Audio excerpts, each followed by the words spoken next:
इमाम हुसैन ने ये नहीं कहा मैं हुसैन रसूलुल्लाह का नवासा यजीद की बैत करूंगा फासिक व फाजिर की, ये नहीं कहा आपने। तवज्जो चाहता हूं, आपने ये नहीं फरमाया, बल्कि ये फरमाया मुझ जैसा उस जैसे की बैत कैसे कर सकता है। ये कयामत तक आने वालों के लिए मैसेज है, हुसैन जैसा कभी भी यजीद जैसे की बैत नहीं कर सकता, और ना ही वैसों की ताकत को वो मान सकता है। और अल्हम्दुलिल्लाह हमारी माओ ने बचपन से हमें हुसैन को ही सुनाया है, यजीद को नहीं। इसलिए आज अगर किसी तख्त पर यजीद बैठा हो तो हमें डर नहीं लगता इस बात का कि वो गर्दन उड़ा देगा, हमें इस बात का खौफ नहीं लगता कि फांसी पर चढ़ा देगा। हमें इस बात का यकीन है कि अगर हमारे टुकड़े भी हो जाएंगे तो इंशाअल्लाह हमारी रूहें करबला जरूर पहुंचेंगी, इमाम हुसैन के साथ क़यामत के दिन उठाए जाएंगे, हक बात करते हुए अगर दुनिया से जाएं। अजीज़ान गिरामी वक़ार, मैं तारीख की चंद झलकियां आपके सामने रखूंगा। मुझे हुक्म भी हुआ है, बहुत जल्दी वक्त खत्म हो जाएगा, समेटना है। मैं चंद मिसालें आपके सामने रखता हूं। ताकत किसे कहते हैं, कुव्वत किसे कहते हैं। जिम में जाकर बॉडी बनाने वाला ताकतवर है, काजू बादाम खाने वाला ताकतवर है, मुक्के मारने वाला ताकतवर है। कौन है ताकतवर? ताकत किसे कहते हैं? मेरे अजीजों, असल ताकत तो यह है कि तुम इस्तेमाल अपने हाथ पैरों कुछ भी ना करो, लेकिन खलबली दूसरों में मची रहे। यह असल ताकत है, ये रब ताला की तरफ से दी हुई होती है इनाम में।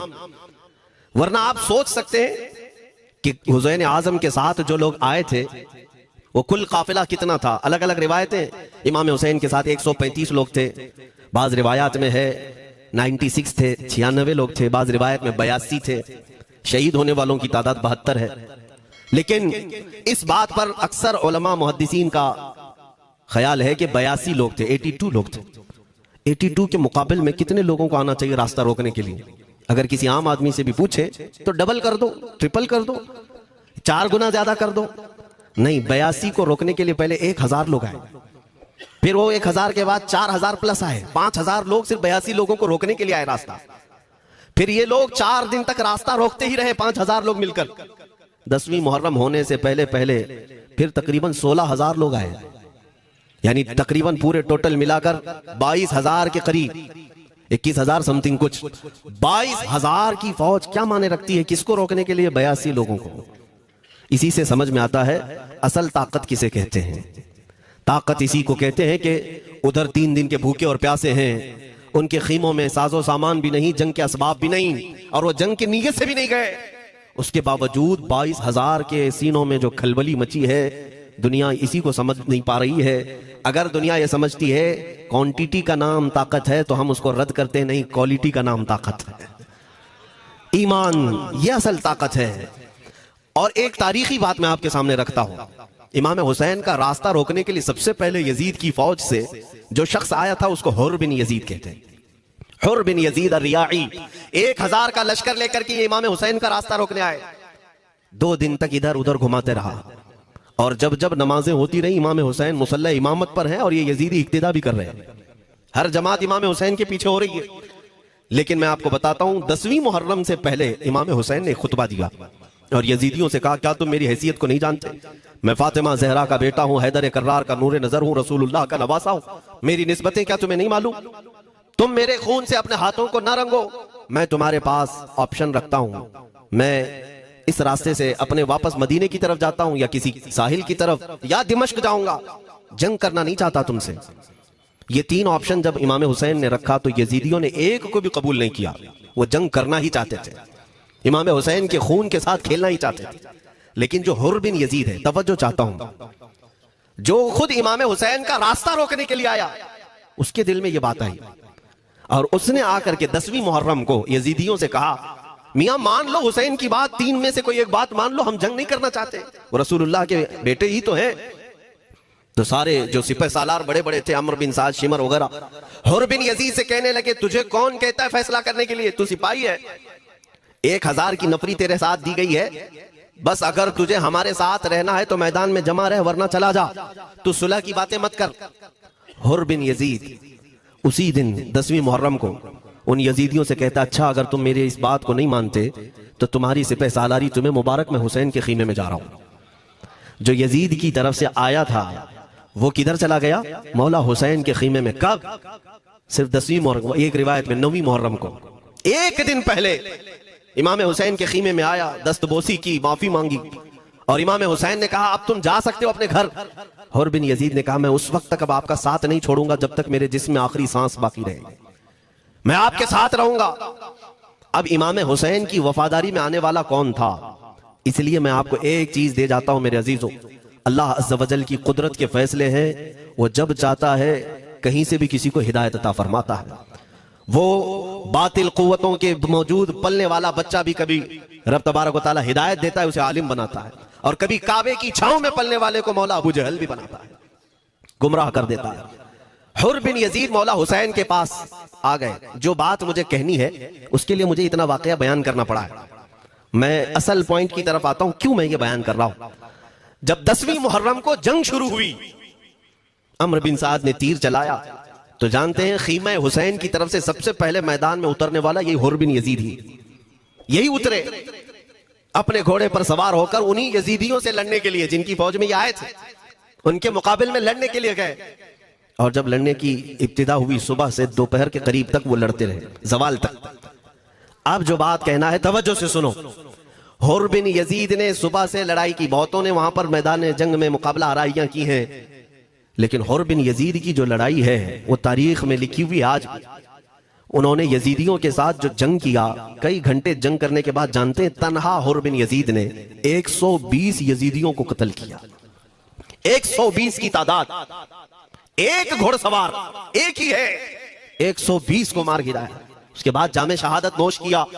मैं तारीख पढ़ रहा था, वहीं पर हमने किताब को रोक दी। बहुत सारे लोग करबला के वाकयात में इमाम हुसैन के खानदान के बच्चों के शहादत तो बयान करते हैं, उनके जिस्म कट गए, उनके ऊपर घोड़े दौड़ाए गए, लेकिन तुम ये नहीं जानते कि हुसैनी शहजादाओं ने बातिल कुव्वतों के कैसे चक्के छुड़ाए थे। एक एक जवान ने मुकाबिल में आने वालों को उनकी औकात कैसे याद दिलाई थी। अब सुनो, हुर बिन यजीद 120 को मार गिरा सकते हैं, वो भी एक दिन पहले खीमा हुसैन में आने वाला, एक दिन पहले खीमा हुसैन में आने वाला। बात समझ में आ रही है? अभी जो एक दिन पहले खीमा हुसैन में आ जाए उसकी ताकत का हाल ये है, जो पैदाइशी हुसैनी हो उसकी ताकत का हाल क्या हो। मेरे अजीजों, ताकत किसे कहते हैं ये समझो। यह और बात है कि लोगों को अपनी ही औकात मालूम नहीं, अपनी हैसियत मालूम नहीं है। होता क्या है मैं आपको बताऊं। अल्लामा अब्दुल मुस्तफा आजमी साहब ने एक बड़ी प्यारी बात लिखी है। वो गुजरात के हालात बहुत अच्छी तरह से जानते थे। आपने एक बहुत अच्छी बात लिखी जो हमारे तमाम चीजों से, या आज के जमाने में ये चीज मैच होती है। एक ताजिर तिजारत करने के लिए निकला, उसके पास कुछ कीमती हीरे थे, और वो हीरों की तिजारत करता था, और एक चोर उसके पीछे पड़ गया। और वो चोर रोजाना वो चोरी करने के चक्कर में रहता था कि जब रात को ये ताजिर सोए तो मैं ये हीरे निकाल लूंगा। लेकिन 2-3 दिन जब वो ताजिर सोता था, वो पूरे हीरे चेक करता था, कहीं नहीं मिलते थे। थक गया चोर। 3 दिन के बाद उस ताजिर को उसने पूछा, चोर ने कहा कि तुम हीरे रखते कहां हो? दिन भर तो तुम्हारे पास होते, रात में कहां जाते? तो उस ताजिर ने कहा, अकल का अगर तू इस्तेमाल करता तो तुझे बात समझ में आती। रोजाना मैं तेरे ही जुब्बे में रात को ये हीरे रखकर खुद सो जाता था। वो अपना नहीं तलाश करता, इसका तलाश करता, बिला तशबीह हो बिला तमसील। मेरे अजीजों, तुम्हारे पास जो ताकत है तुम्हें उसका अंदाजा नहीं। तुम जो मोहब्बत मुस्तफ़ा सल्लल्लाहु अलैहि वसल्लम की शमा अपने सीने में रखते हो, मौला करीम का वादा है तुम्हारे साथ, काना हक्कन अलैना नस्रुल मोमिनीन। रब ताला फरमाता हमने अपने ऊपर लाजिम कर लिया है कि ईमान वालों की मदद करें, और हमने मदद देखी है, रब ताला की मदद देखी है। आज के इन हालात में मुझे बताओ, भौंकने वाले भौंक ही रहे हैं, बाकी तुम्हारा क्या बिगाड़ लिया, क्या तुम्हारा खराब किया? बस ये है कि तुम अपने अंदर खलबली मत मचाओ और ज्यादा खौफ और हिरास में मत जियो। अल्हम्दुलिल्लाह मुसलमान हैं, मोमिन हैं, किसी चोर कौम से तुम्हारा रिश्ता नहीं है। तुम दुनिया की उस अजीम कौम हो जो सिर्फ और सिर्फ अपने रब ताला के हुजूर झुकती है, और अपने रब तबारक व ताला के हुजूर ऐसे झुकती है। मैं चैलेंज के साथ कहता हूं, पूरी दुनिया में कोई कम्युनिटी, कोई कौम ऐसी नहीं है जो अपने खुदा को देखने के बाद ही झुकती है। जिसकी भी जाओ, उनके खुदाओं की तस्वीर वहां पर सामने होती तभी झुकते हैं। वो चाहे ईसाई हो, यहूदी हो, कोई भी हो, उन्होंने कोई ना कोई या मूर्ति बनाई है या तस्वीर बनाई है, तब वो झुकते हैं। तन्हा तुम ईमान वाले हो जो आज तक अपने खुदा को देखा नहीं लेकिन हर दिन सजदा करते हो। तुम्हारा ये ईमान है। और कुरान में शुरू में ही अल्लाह ताला ने जो तारीफ फरमाई सूरह बकरा में, युमिनून बिल गैब, अल्लाह फरमाता है ये वो लोग हैं जो गैब पर ईमान रखते हैं, देखा नहीं। और दुनिया में करोड़ों मस्जिदें होंगी, किसी मस्जिद में अल्लाह की तस्वीर है? किसी मस्जिद में?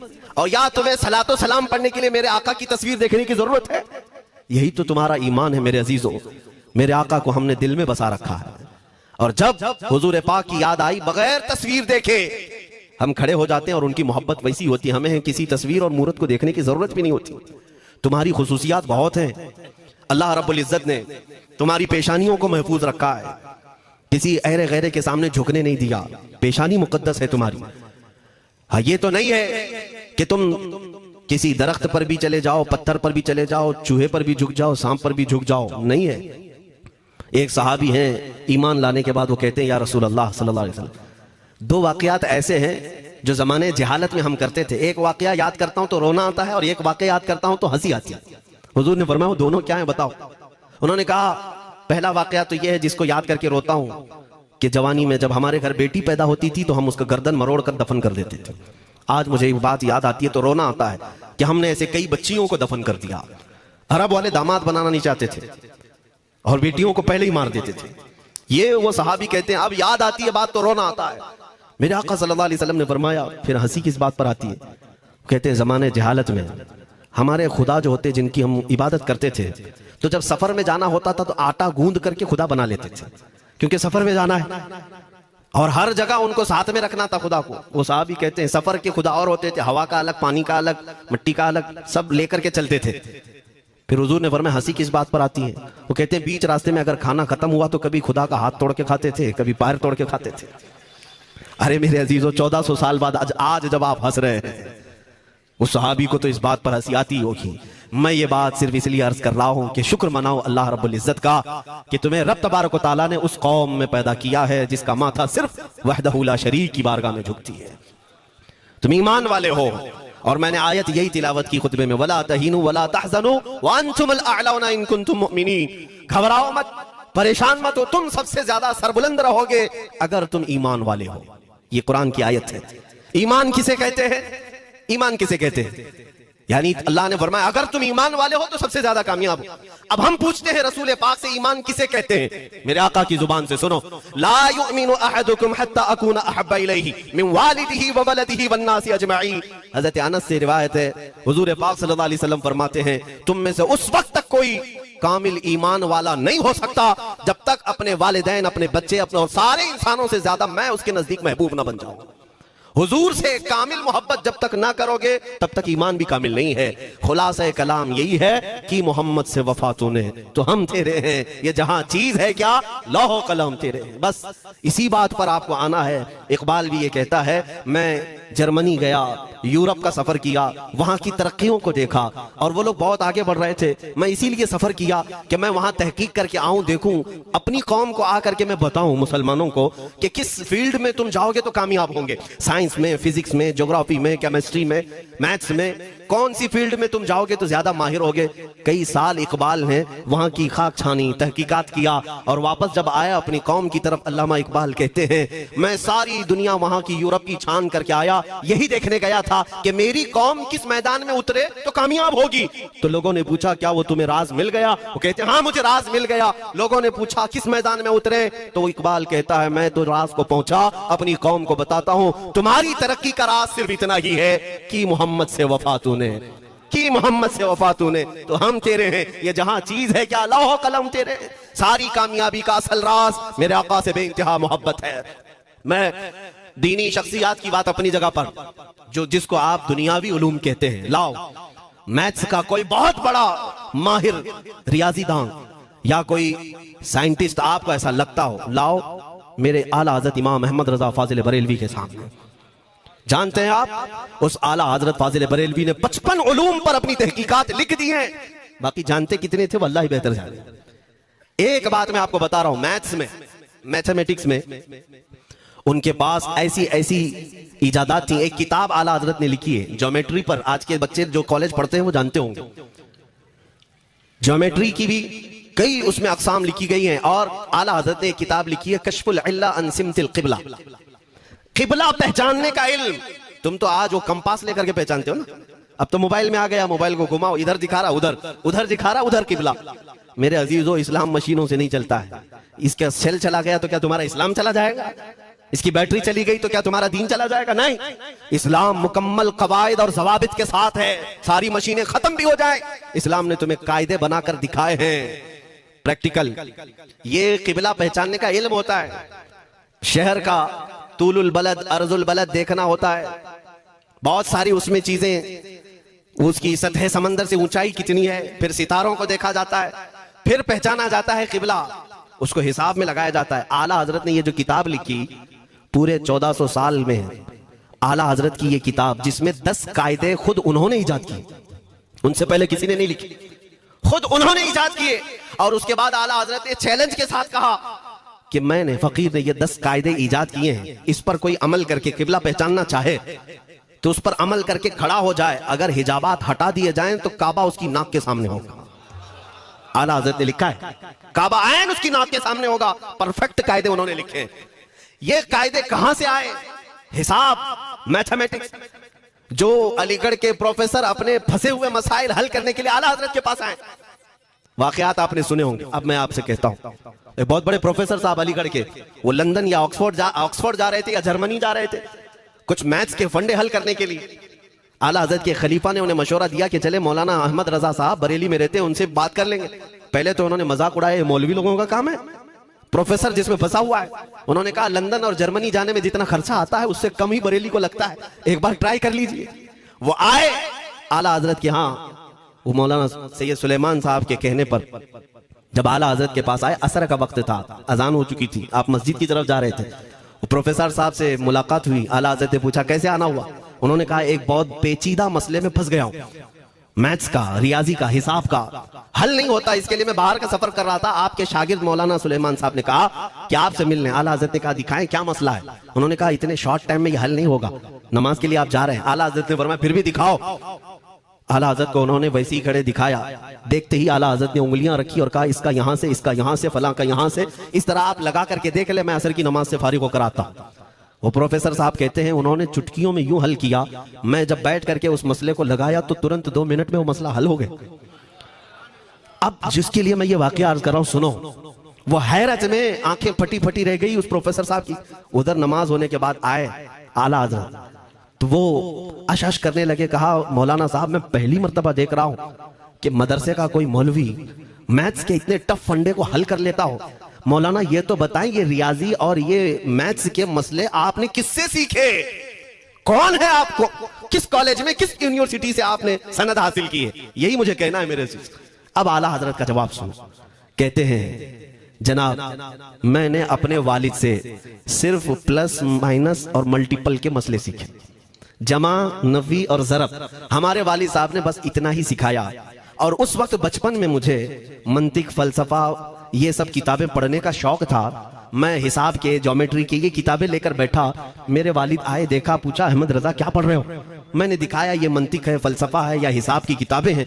मेरे वालिद ने वो किताबें अपने हाथ में ले ली और कहा जा रसूलुल्लाह की हदीसें पढ़, सदक़े में सारे इल्म दे दिए जाएंगे। आला हज़रत फरमाते हैं उसके बाद मैंने अपनी जिंदगी मेरे मुस्तफा के कदमों में लगा दी। ये जो आप देख रहे हैं ये मेरे मुस्तफा के कदमों से छन कर मुझे मिला है।